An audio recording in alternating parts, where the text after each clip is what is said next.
So when I learned to drive in high school, I don't know if this is how it works everywhere or not, but I had driver's ed. It was a class, and then if you did well enough in the class, you were able to take your test with your driver's instructor from school. I didn't have to go to the DMV. I guess it's called the BMV. I didn't have to go in to take my test with them. I could take my test at school with my teacher. Yeah, we couldn't do that as far as I could tell.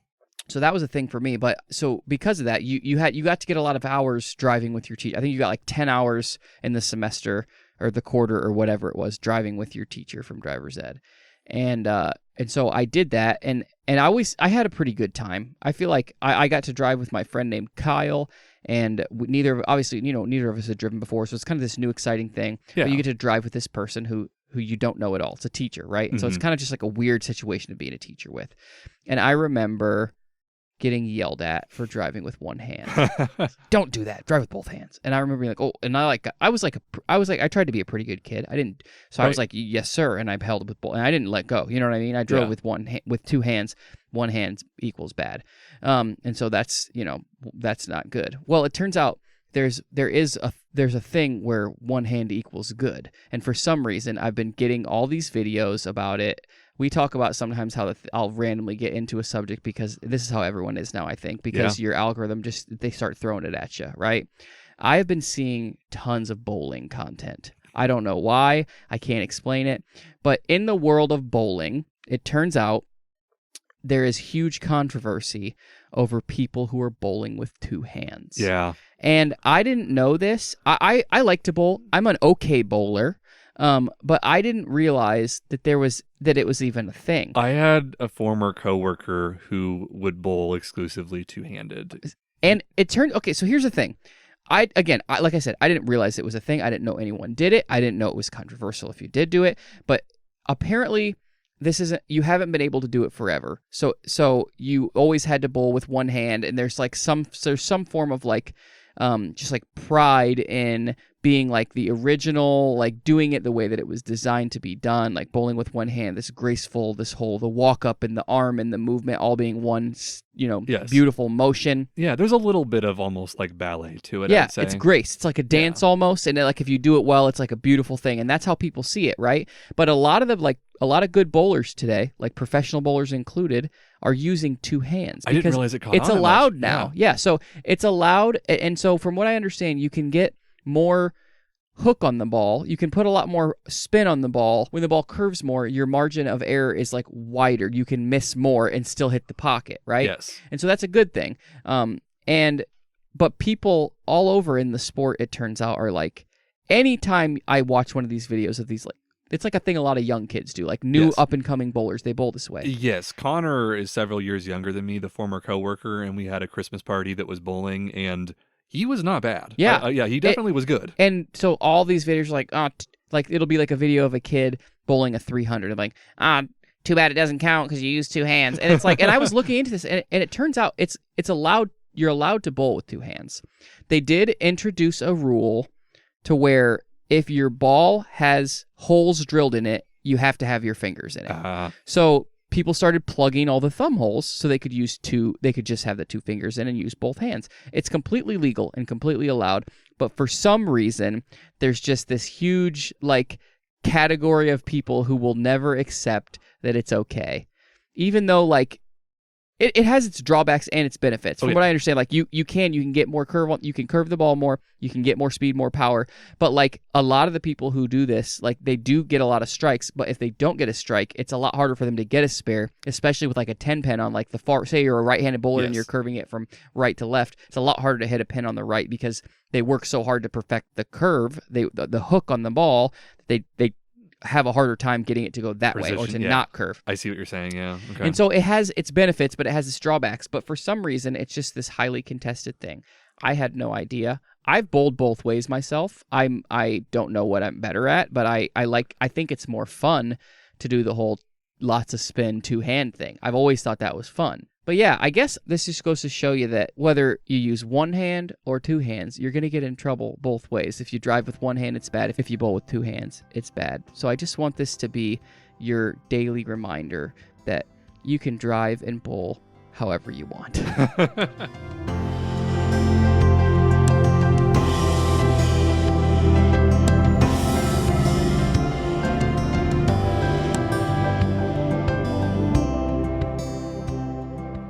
Welcome to the Factoid Podcast. You didn't ask for it, but we're going to tell you about it anyways. My name is Payton Gessel. And I'm Chris Humphreys. Chris, do you know anyone who's really into the royal family? And if you are into the royal family, that also counts.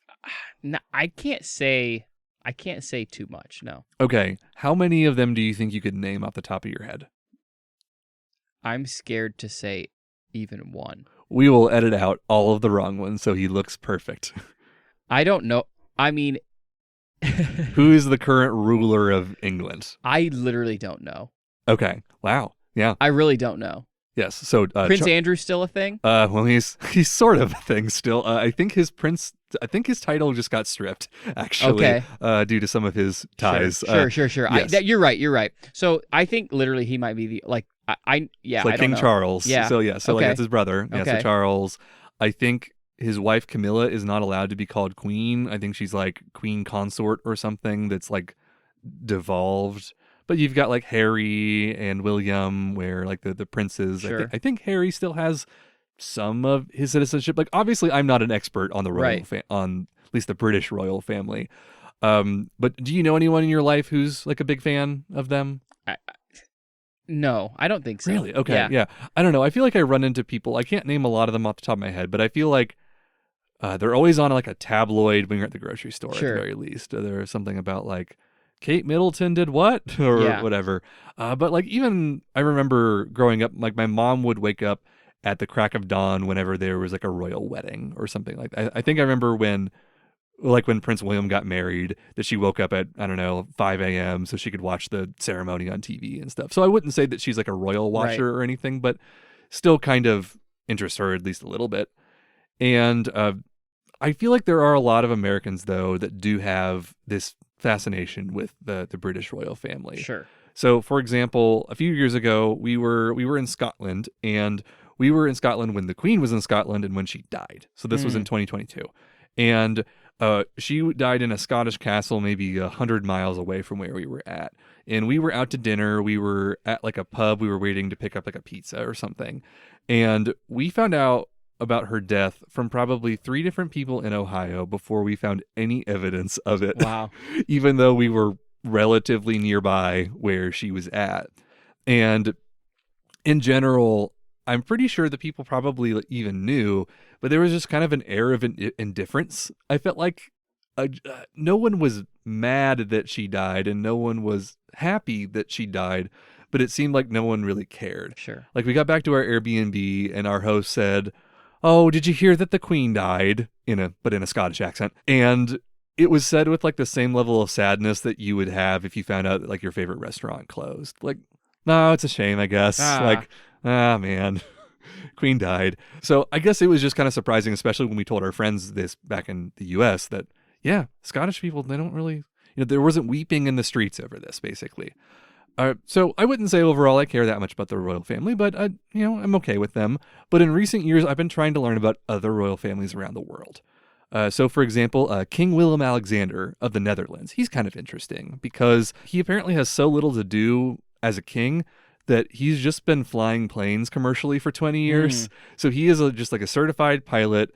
I think it's called KLM. It's the flagship carrier for the Netherlands. I think it is like a royal airline. Okay. So it's kind of fitting that he flies it. So he's just been flying secretly under like a pseudonym for the last 20 years because he didn't want to attract the attention when he was a prince. But now he's king, and he still just sometimes, like, I think they just decommissioned the plane that he flies on. So he said, okay, time to learn a new plane, I guess. So like, I think there's some fun royal families out there just doing some everyman kind of things. But if there's one royal family that I would say that I care about, it is the royal family of Bhutan. And specifically, the Dragon King of Bhutan. Okay. Do you know anything about the country of Bhutan? No. Yeah. I don't blame you. This is not usually like the countries that people think about. Yeah, I'm embarrassed to say I don't even know that I knew that was a country. Yeah, I'm not trying to like embarrass you with all of these these questions on things, but yes, I would imagine that a lot of people do not know that Bhutan is a country. Okay. It is very small.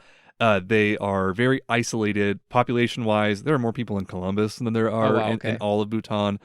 But yeah, they're buried in the Himalayan mountains. So they're between India and China, basically. Okay. I think they also might border Nepal. But it's like very isolated, but not isolated in like a North Korea way where like you feel kind of bad about it. It's more isolated as in it's very hard to get to us kind of way. Speaking of airlines, their airport is considered the most difficult one to fly into in the entire world. And it's so bad that they're trying to build a new airport in a different part of the nation just to like make it easier on people. So yes, like they aren't really trying to attract a lot of attention is what I'm trying to say. And the name of their country, though, in their native language, translates to the land of the Thunder Dragon. And their citizens are called the Dragon People. And their ruler, of course, is naturally the Dragon King. And for ceremonial events, the Dragon King wears the Raven Crown, which is this cool-looking crown with the head of a raven on it because they love their ravens over there. And their flag, it's orange and yellow, just with this white dragon going across it. And I've never watched Game of Thrones, but doesn't this sound like a rejected nation from the show? Yeah, I feel like all of those things they sound so cool. Like when you compare it to like when we think about our government officials or things like no one's called the Dragon King or even like I don't know the Screaming Eagle or something. Like there's no it doesn't sound as cool I guess as like I don't know senator, vice president, right? Things like that. But our current Dragon King. He represents quite a big shift in Bhutanese culture, and I think that this makes him even cooler than his name sounds. So, Jigme Kesar Namgyel Wangchuk was born in 1980, and he is the 5th king in this dynasty, and I also follow him on Instagram. Okay. I don't really know much about the 4 previous elder dragons. They don't call them that. But I thought, I guess they are elder dragons. I don't know much about the previous ones, other than his father, though. So his father abdicated the throne in 2006. And this left 26-year-old King Jigme as the youngest ruler in the world at his time of coronation. And he's probably also the only modern ruler who has sideburns. He's got some pretty good sideburns. Good. And in the lead up to becoming king, our young dragon prince was abroad in England getting his education at Oxford. And this is how I found out about this guy. So I have some friends who they went to school in Oxford for like a year. And this was right around the time when we were trying to actually go to Scotland and we stopped by Oxford a little bit. We thought, hey, let's try to hang out with our friends while they're there. We missed them by about a month, but they were able to give us some tips. So anyways, though, I'm researching ahead of time, trying to learn more about Oxford, and I thought, I want to find a list of every famous person who's ever been to Oxford. It's a very long list. So I'm scrolling through, and you're seeing, like, diplomats, U.S. presidents, world leaders, all these politicians, and then, a guy who calls himself the Dragon King? What's the deal with this? Like, can you imagine showing up to your college dorm freshman year, and this guy is your roommate? Dragon King. Yeah, like, no one is going to remember you. You are going to be, that's the guy who lives with... yes, with the Dragon Prince. Yes. But allegedly, though, he did keep a very tidy room, so at least he would have been a good roommate if you had him as a roommate in college. And I was desperate to find any other details about his college life. His undergrad was actually in Massachusetts, of all places, and Oxford was his master's degree. He had a degree that was a master's of philosophy in politics, and he also completed the diplomatic studies program. So, I don't know, pretty good stuff, like nothing too weird there. But he was still single at the time. And he was probably living that college lifestyle, though. But from what I could gather, young Jigme, he tried his hardest to hide the fact that he was a prince from everybody. But eventually, someone found a picture online, and they realized, oh man, he's actually a prince in disguise, and they exposed the truth. And I was telling Amy about this, and she said that that's just the plot of the movie The Prince and Me, starring Julia Stiles. Do you know about that movie? I know about it, but I've never seen it. Yeah, I think it's basically that, but instead of the Prince of Bhutan, it's the Prince of Denmark. And so, not long after this, though, he makes some trips to Thailand for diplomatic reasons. And Thailand just falls in love with this guy. They think he is so attractive. And I think that their current prince at the time was maybe not the best guy, and they were kind of dissatisfied with him. So they thought, let's just latch ourselves to this prince instead.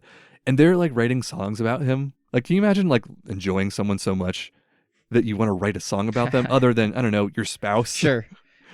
So now I got to tell you a story about how he met his wife. Jetsun Pema was a 7-year-old commoner when she met 17-year-old Dragon Prince at a picnic, and she just walks up to him and proposes to him, which is a very weird thing to have happen. Yes. And he says, like, he acknowledges, like, oh, this is, like, kind of cute. So he says, hey, if we meet each other in the future and we're adults and we're both still unmarried, we'll get married. And about 15 years later, they meet each other again and they get married.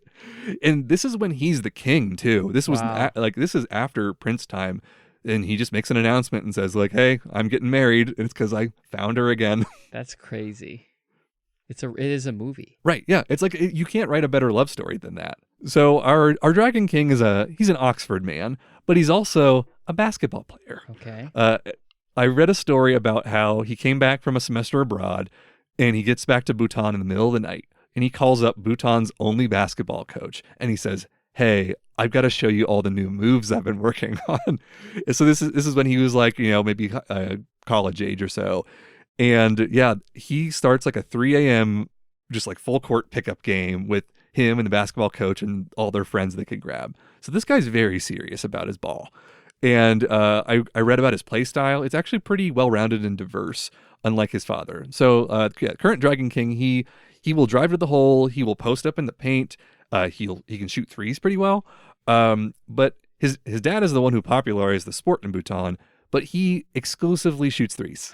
He will not shoot a two. He only shoots threes. And I think the Dragon Queen, his wife, the current Dragon King's wife, might be better than both of them. Wow. So she takes advantage of a law that basically states that you're not allowed to touch the queen without her permission. So she will just drive to the hole and do layups all day, and everyone is afraid to touch her. That's funny. And there was one fabled pickup game where she put up 34 points. Which, hey, that's a pretty good strategy. That's good, yeah. Yeah. And last year, the NBA actually sent some players to like run a kids camp in Bhutan. So it is not just something that they enjoy on their own, but they're starting to do more outreach with the greater basketball world. Yeah. I guess Bhutan is really known for their target sports. Like when they go to the Olympics, they're usually doing things like archery. Okay. So it makes sense that basketball in some ways is a target sport Sure. that they would kind of latch onto. And I recently had a stroke of good luck, and I got to finally talk to someone else who shares my love for Bhutan. I was recently introduced to Joy and Steve, who are next door neighbors to my friend Ellis. And they love to hike and travel, so Amy and I immediately got along with them very well. And Joy and Steve said that upon their arrival at the airport in Bhutan, which was, I don't know, maybe a month or two ago at this point, you quickly learn about the Dragon King. You are walking by murals with him and his wife and the family everywhere, and you kind of get assigned like a tour guide when you go, and their tour guide's name was Chimmy. And Chimmy would not stop talking about him. She loved talking about the Dragon King. And it was almost to the point, their impression was that maybe she kind of worshipped him and that he couldn't do anything wrong. And I started reading into it, and certain groups of Buddhism, which Buddhism is pretty much the main religion in Bhutan, they do worship whoever is the current ruler of Bhutan to an extent at least. So they do kind of worship him, which was a problem for his dad when his dad was the Dragon King, because no one would play defense on him in basketball. Everyone was so afraid to foul him, to block his shot, because they thought like, this god is going to destroy us. And he would get mad and he would say like, no, I want you to foul me. I want you to block my shots. So I would say in general, worshiping the leader of your government, probably not a good strategy. No. Like I would not recommend that. Nobody's perfect, but it does appear that from an outside perspective, the Dragon King does what he can to help Bhutan make it a better place, and he's trying to help and improve things for his citizens. So when he travels around Bhutan, citizens are allowed to flag down his vehicle wherever he's at. He will stop for you. Okay. And you can walk up to him and you can make a request. You can petition a request. If you say that I have this problem, Mr. Dragon King, I want you to solve this for me, he will take note of it, and he probably has an assistant with him, and the assistant takes some little notes, and then they will get back to you, and they will see, can we help solve the problem that you have? And you can also just like write a formal letter to him, but what's the fun in that? Yeah, like much less cool than flagging down the car. Yes, and just saying, hello, sir. He also sometimes just travels on foot. Like when you're in the mountains, everyone just like hikes everywhere too and stuff. So you could just see him hiking up a mountain and just say, hey, over here. I have a request. Yes, my cow died. Can you give me another cow? He's also been involved with further democratizing Bhutan. Right when his father abdicated, they started kind of like making themselves a constitutional monarchy, and he continued his during his reign of trying to give parliament more power instead of just him. And in the past few years, he's been creating a new city called the Gelaphu Mindfulness City, which is near the border with India. And that sounds kind of like a weird name for a city, like putting mindfulness in the name of it. But this fits into probably the most fascinating thing about Bhutan, the concept of gross national happiness. A large portion of the world measures their success by GDP, or gross domestic product per capita. And it's hard for me to give a good definition of this, but I would say it's a measurement that's kind of become a shorthand for economic activity in a certain region, I would say. And it's not the worst way to measure success, but it can sometimes make a place look better than it really is doing, I guess. Sure. So, for example, it doesn't really factor how money is distributed across the population. So if one business has most of the wealth in an area, but the citizens themselves don't really have a lot, it is not going to show that, and it will just say, oh, they're all doing okay, and maybe the individual people aren't doing that great. So from everything I've read about Bhutan, it seems like a pretty cool place to go visit. Like they have beautiful mountains, and the countryside is great. But I don't want you to think that this is a perfect paradise all around. If we want to go by GDP, their GDP per capita at one point ranked 163 out of 191 countries. So not great. And there is a decent amount of poverty in the nation. And a lot of it's because of their geography. It just doesn't make economic activity work well. Their main industry is hydroelectricity. The water runs down from the mountains as it melts. And they sell that as hydroelectricity to India, but you can't really just like ship that across the globe. It's like a very localized thing. So you're kind of limited on how you can kind of make money and start industries and stuff there. So they created gross national happiness as a measurement to focus on improving the lives of their citizens and just finding ways to make them happy. And it's even written into their constitution. So last night, I watched a documentary about two surveyors in Bhutan who gather the bulk of this data for the gross national happiness. It's called Agent of Happiness. And they just go around the country and they ask people a series of 150 survey questions that all relate to happiness in some sort of way. Some of them are a little bit more objective. Some will be like, how many cows do you have? How many pigs do you have? How many goats do you have? And other things are like, how often do you get a good night's sleep? Do you feel like do you feel happy in general? Just really runs the whole spectrum. And some of it's just like general survey information. Like, are you married? Do you have a kid? How old are you? Things like that.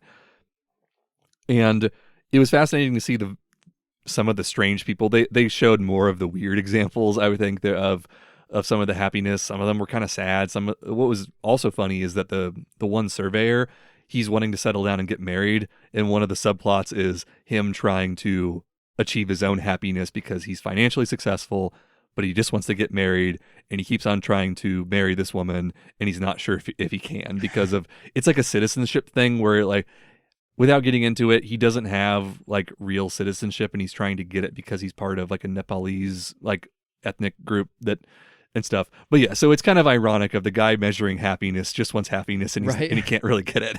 So then anecdotally though, Joy and Steve said that most of the people that they met while they were in Bhutan appeared to be very happy.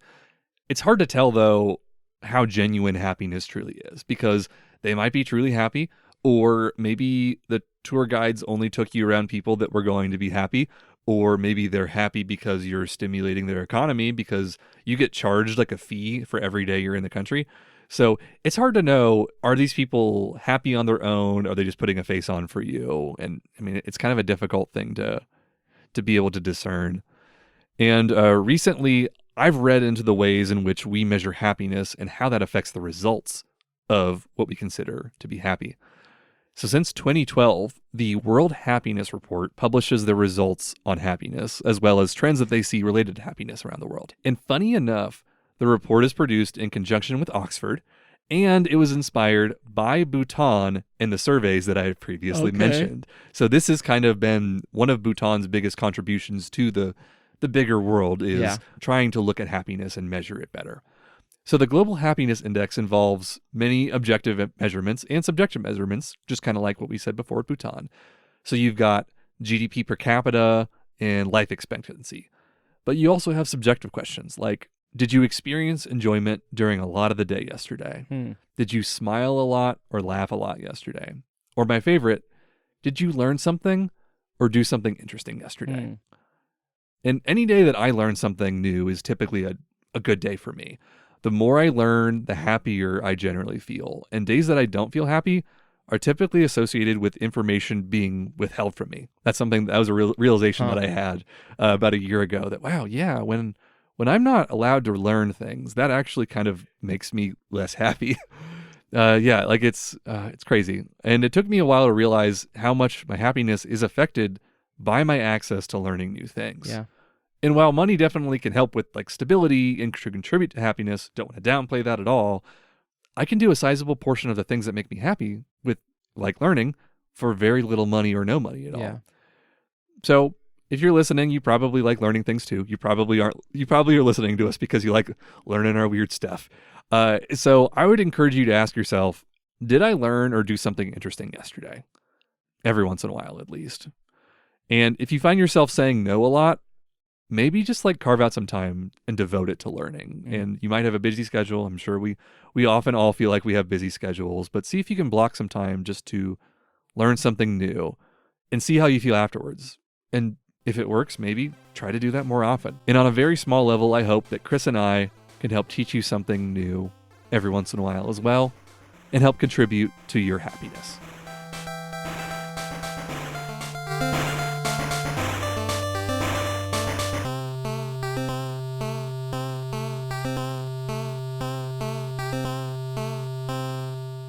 So Payton, we've talked about this a little bit, but I'm someone who, I feel like you and I are similar. We research things, right? You don't just have a problem and try to fix it. You have a problem and you do a lot of research to see how you might go about fixing it.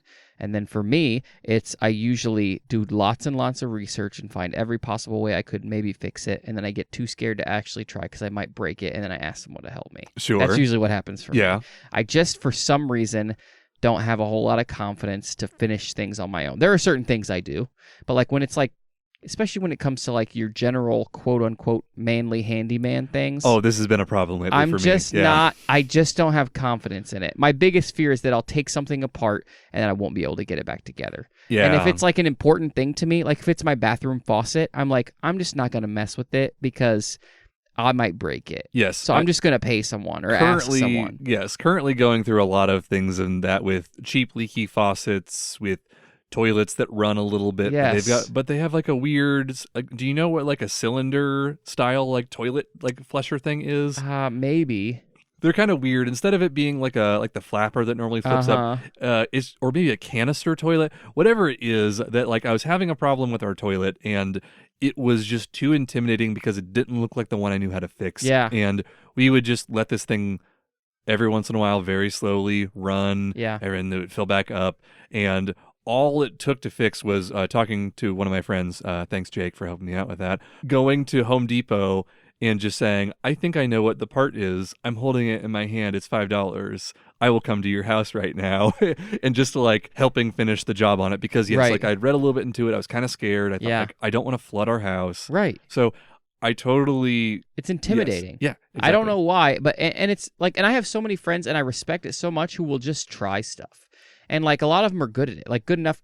So, and sometimes I'm just like, is it easy? Like, am I just too scared? Right. Are things easy? I don't know, but I just, and as someone who has very little confidence to do these things on my own, I heard about a feat that sort of stumped me. And I think it's basically just because to me and my brain, it literally sounds impossible. To me, changing my oil is a DIY task. I could figure that out. I have done that before. Thank you, Dad, for teaching me that. Okay. It's like, that's like one of those DIY things that like pretty much anyone could do if you tried to. Right. It's not that difficult. I have no idea how to do it, but yes, I know that that's a simpler one. I can change a tire. How about that? Changing it, same thing. Changing a tire. Anyone can do it. Changing your brakes on your car. I've never done that, but from what I heard and from what I know, it doesn't seem to be difficult, but that's maybe a little harder. Yeah, right? but I think about brakes and I think, ooh, that's kind of scary. That, again, it's too important for me to really mess with it, right? Need those. Maybe like framing a wall in your home, like people who knock out walls in between like rooms and all that, like that seems even harder than those things, but still like doable, right? Yeah. You know what I mean? And I think about like building a boat. That's hard to do. Yeah. I don't know if you went to MV&U. Yeah. There's a thing where they build a boat out of like duct tape and Cardboard regatta. Yeah, and we lived there 1 year. That was super fun. Yeah. But like building a boat, even just building it seems like a thing that would somehow be possible. Yeah. What doesn't seem possible is building a 100-foot mega yacht all on your own. But let me tell you, it's not impossible. Oh man. So there's a guy who did this. His name is Clyde Stiers, and he built a 100-foot catamaran yacht in his yard all on his own. And so in order for you to wrap your mind around how a guy would somehow legitimately do this, let's just go ahead and start from the beginning. Clyde was born in St. Louis, Missouri, but he moved to California when he was 12. That's where he was at. That's where he stayed and spent most of his time. He wasn't a superstar student. He wasn't someone who's just like super brainy. In fact, he hardly even passed high school. He did, however, excel in like all the practical classes, right? Like shop, and like I'm sure he was good at all the cooking and whatever, that kind of stuff. Yacht right? building. Yes. Yeah, if there was a yacht building, he was. He took a drafting class in high school. Okay, that actually is pretty relevant. I didn't know that was even. My high school didn't offer a drafting class. Yeah. But yeah, we had agriculture class.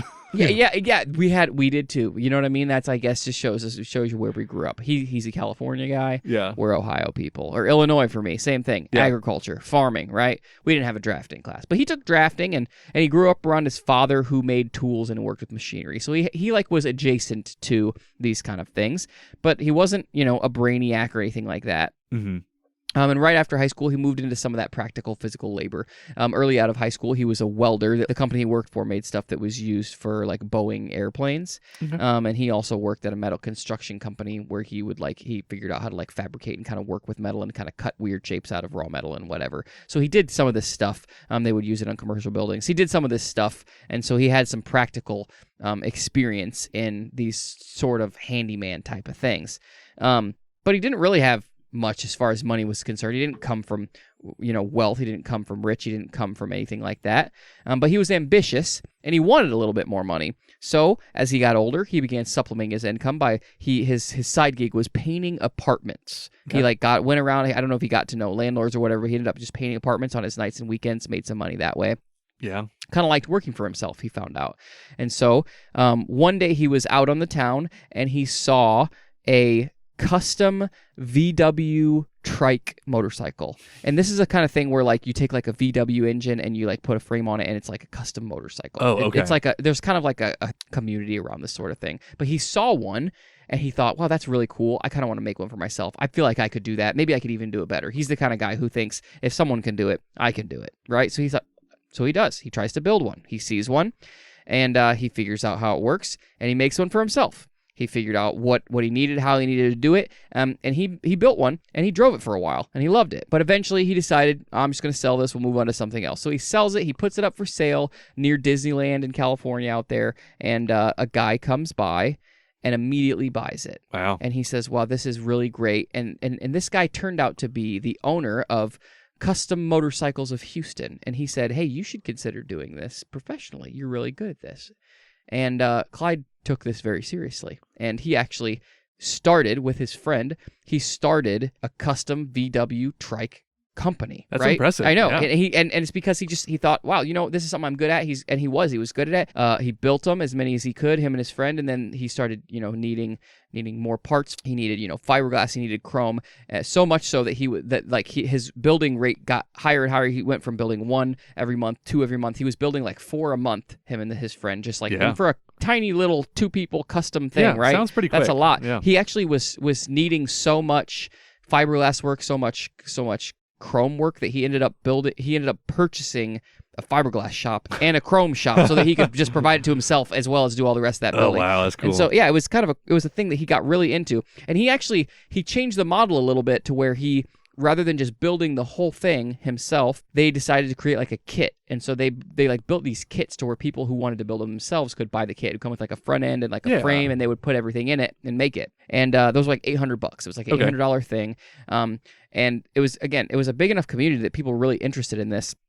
So he created like this is back in the 80s. He created this brochure for it that you could purchase, and it was like it was like information all about his kit and what you could do with it. And so and this brochure was $3. You had to pay $3 for it. And there was so much demand for this brochure that he had to hire his cousin just to stuff envelopes to send out these $3 brochures. So he like had a business that was working really well. These are really good problems to have. Very good problems to have in a small business. This guy was a hustler, and he knew what he wanted, and he would do whatever it took to get it. There's a lot of crazy stories that I won't get into about all the things he experienced while he was trying to build these things. Like one of them was like he figured out like he was welding like these gas tanks to use with these VW, motorcycle trikes. I guess welding around used gas tanks probably isn't a good idea. Ooh, yeah. Like, there's apparently like fumes and stuff that linger even like for a long time. Yes, and so I have painted a lot of like oil wells and gas tanks and things of that sort. And yes, you need to be relatively careful. And we never had any open flames nearby to worry about. But yeah, we were careful. When you try things happen. Apparently they explode, whatever. He's fine. He didn't hurt himself, but he realized, hey, this is probably a bad thing. And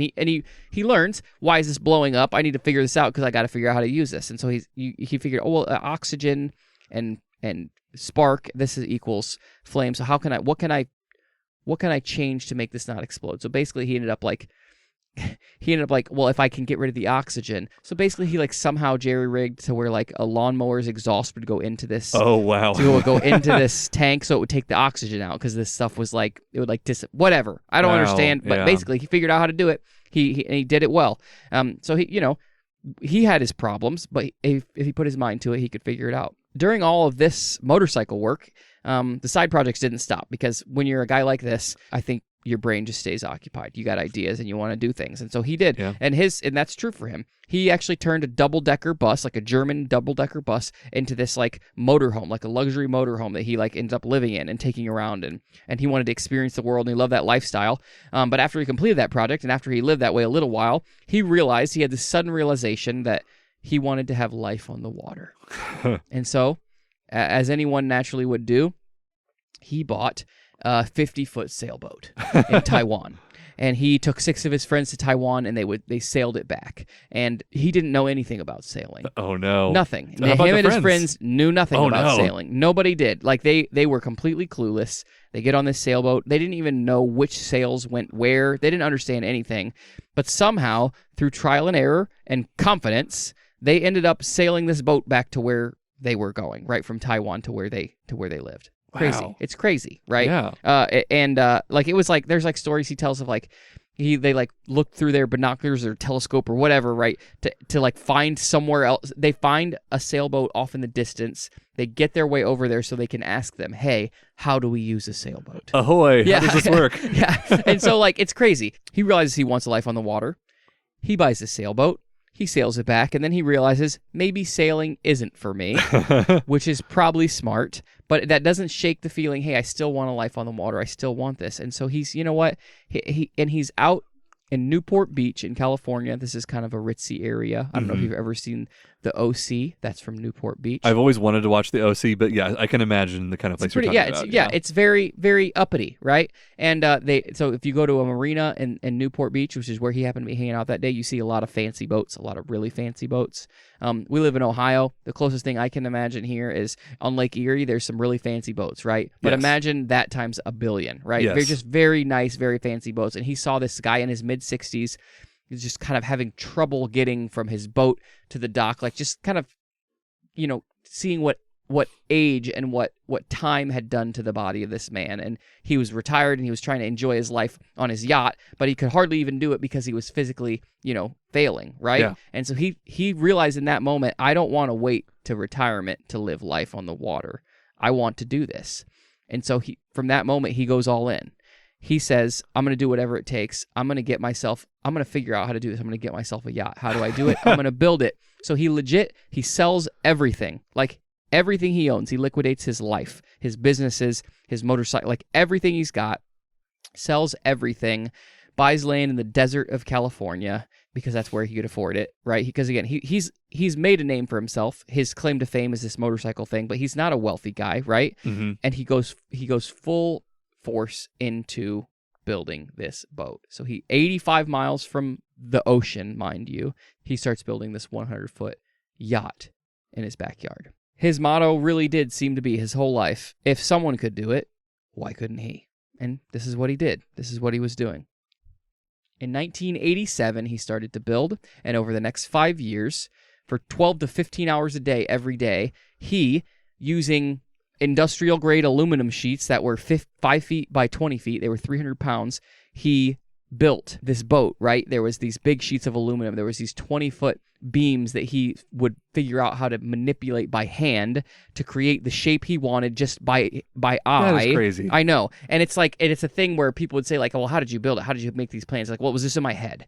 And it's like, what do you mean it was like, again, this is a guy with high school level drafting skills. He's obviously got common sense, but like he's not an engineer. He's not a boat guy. Like he just thinks, does this work? And before he really got into it, he made like a scale model out of wood. Okay, good start. Plopped it in a pool and sat in it and thought, seems good.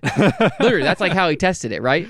And so he just, from this vision in his head to this wooden model that he sat on in a pool to a 100-foot boat. People in the industry thought when they heard about this, there's no way. This is kind of like modern day Noah story where people without the actual like significance. Like they're like, why is this guy building a boat in his yard in the middle of the desert? There's no way that's going to float. You know what I'm saying? Oh yeah, you're right. Like wow. it's kind of crazy. Took him 5 years and lots of man hours. The last step of it was to grind with 40 grit sandpaper every single square inch of the outside of the boat to get it ready to be painted, right? And like because he was a guy who had ingenuity and whatever, he like created he like designed somehow sanders that had multiple heads that could be used, and basically so that he could sand more surface area without using as much energy, right? He did as much as he could to make it as easy as he could, but he still did this alone. Like he did everything alone. Man. He made it, but not only did he make the whole structure, he also had luxury living space that he wanted to be a part of this as well. He had over 4,000 square feet of living space just on the main deck, and he designed 2 elevators to go from he designed them from nothing. Like he created them, like I guess he designed them based off of like how a forklift work that he had. I don't quite understand how they work, but he had 2 elevators. He had all this living space. He even had one the top level had like a glass floor so you could see below it and everything. Like he created like this crazy luxurious experience that he was going to get to use, going to get to be able to utilize. He also designed and implemented his own water filtration system that could take ocean water and like take out the salt and like create drinking water. Oh my from gosh. it. Yeah, 30 gallons a day this thing could make. Somehow he figured all this stuff out. I don't understand, because again, this is in the 80s. This is pre looking up on YouTube stuff. Like this guy I'm pretty sure he said in order to make like the filtration system, he bought like some kind of pump. I don't even remember what the pump was for. He bought a pump from he ordered it from some mail order thing and like reverse engineered how it worked and then put it to where he like pumped water through this mesh thing, and like it's just some crazy filtration thing that ended up like giving them drinking water for this whole thing. But he made it. He made this luxurious 100-foot completed thing. He made it in the desert. He made it in his yard, and that's mostly because of money constraints. He could have used like a shipyard and like the normal way you do it, but that was like very expensive, and it was like closer to the ocean, and it was actually in some ways more practical to be farther off because you didn't have the salty air that was getting to all this raw metal all the time. Sure, yeah. It was a little drier, and so he did it. He made the whole thing. But as I said, he lived 80 miles from the ocean. You got to move it. Yeah. Well, he'd thought about this. Turns out he'd had this in his brain. His first and immediate thought, just as all of ours would be, was to contact the Russian military. Yeah, of course. Because he knew they had these, like, there was like this military helicopter that could move something that was this heavy. And so he called him. He somehow had some sort of weird connection, and he called him and said, hey, this is what I want to do. Can you guys do it? And they said, well, we technically could, but like the liability is crazy and you're not worth it. Like, we're going to violate 3 treaties. That's right. And he said logistically, like they would have had to close down. They would have had to evacuate everyone and close down just in case something happened. Of right? course, yeah. Because they said like in the event that the wind happens and all this, like if the boat starts moving like a pendulum, they're going to have to drop it to save the helicopter, right? And they're like, we just can't do that. So he's like, fine, we won't do the helicopter thing. Instead, he created it to where it could be taken apart. He made it in 7 pieces, it turns out. All right. Or I don't know if he made it in 7 pieces or turned it into 7 pieces when he had to move it. And he had this like system of like V notches to where like gravity would do it, but basically it was like one had a V, one had an inverse V, and they would fall into each other, right? Sure. And so he took it into 7 pieces. He, using a crane, loaded them onto 7 semis. They all took it to the ocean, and they plopped each piece into the water, and they put it together in the water, which people thought, that's not going to work. And there's various reasons all these people thought it wasn't going to work, and this guy was like, you watch us. You watch me do it. I don't know how to do it. Turns out it worked. Sits in the water. The thing floats. It floats almost exactly as the wooden one did in the pool. Of course. Like the water line and everything was exactly Man. where he planned it. Everything went exactly as planned, and it only took him 6 hours from the point when they dropped the first piece in until it was completely assembled. That's awesome. It's insane. This is 100. Keep in mind, this is a 100-foot yacht. Yeah. Like 100 feet is a long piece of. Oh yeah. Like that's long. That's wider than all but the biggest of homes. You know what I mean? Like this is a very large thing. Yes. But it was successful, and he used it for a while, and he eventually even started a charter company. He would charter this boat out, and famous people like ended up using this boat. Its name is the Kaleidoscope. He named it the Kaleidoscope, and people like Alice Cooper, Tupac, and Snoop Dogg are among the famous people who use this charter service and spend a lot of time on this boat. But all of this doesn't even add up to what might be the most interesting fact about this entire thing. And that's that after building the boat in his yard, after transporting the boat to the ocean, after using this as a business now and renting it out to people, famous clientele, it gets hijacked by the Mexican cartel. I know. The boat and its 5-member crew got hijacked at gunpoint and taken away. The ship was gone. And while eventually they did let the crew go in like some super random supermarket parking lot after threatening the lives of their family if they ever told, anybody or dealt with, did anything to ruin this, the boat was gone. And they didn't know where it went. For like a period of weeks, no one even had seen it. No one knew where it was. But finally somebody contacted him and said, hey, I think I found your boat. I'm anchored about 100 miles offshore, and I'm pretty sure I can see your boat, and it's anchored out here with me. What's the serial number? Oh no, yeah. There is none. Yeah. And so basically, they contact some, water-faring law enforcement agency from Mexico, took it pretty seriously. They seized the boat, they get it back, and they take it back to where it goes. But even though they found it and they took it back, he, for some reason, through some legal hurdle, wasn't able to actually get access to his boat again because it was evidence, right? Oh, and wow. so it was this crazy thing, and it turns out a lot of it is kind of seemingly like corruption between law enforcement agencies and the Mexican cartel and all this, whatever, right? And so it was this big, crazy thing that was just causing a lot of trouble. He, through a series of events, was able to finally get it back. But after all of this, he sold it. He wanted to get it off his hands. He wanted to get rid of it because during the whole legal battle where he didn't actually have access to it, he got an offer from somebody to buy it. And he said, you know what, if I ever get this thing back, we'll let the sale go through. You know what I'm saying? Because he just, I think it came down to, like, he was kind of scared, I think, for his own personal safety, dealing with this kind of thing, but also just like the logistics of just dealing with the 100-foot boat and all this. Like, he just kind of wanted out of the business. And I think, honestly, he could kind of retire at this point because he had created this luxurious thing that people wanted. And so he does. He sells it. What's cool, actually, is still to this day, the Kaleidoscope is in operation as a luxury private charter out of Puerto Vallarta in Mexico. Wow. And you can be on a tour. You can get it, and it does tours with up to 155 guests at one time. So I mean, think about it. That's a big old boat, 155 people. Yeah. Still in service. So this guy made a boat that he got to use, he got to enjoy, he got to have a business with, and then is still a seaworthy vessel to this day, all these years later. But I just want this story to serve as a reminder for you that if you put your mind to it, you can do it.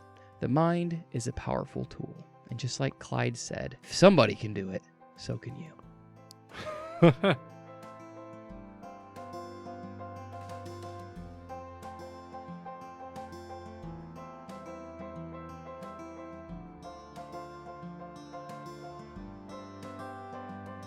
Thank you for listening to the Factoid Podcast. If you have a factoid that you want to share with us, send us an email at factoidpodcast.com. You can find us everywhere you get your podcasts or on our website, factoidpodcast.com. We'll see you in 2 weeks.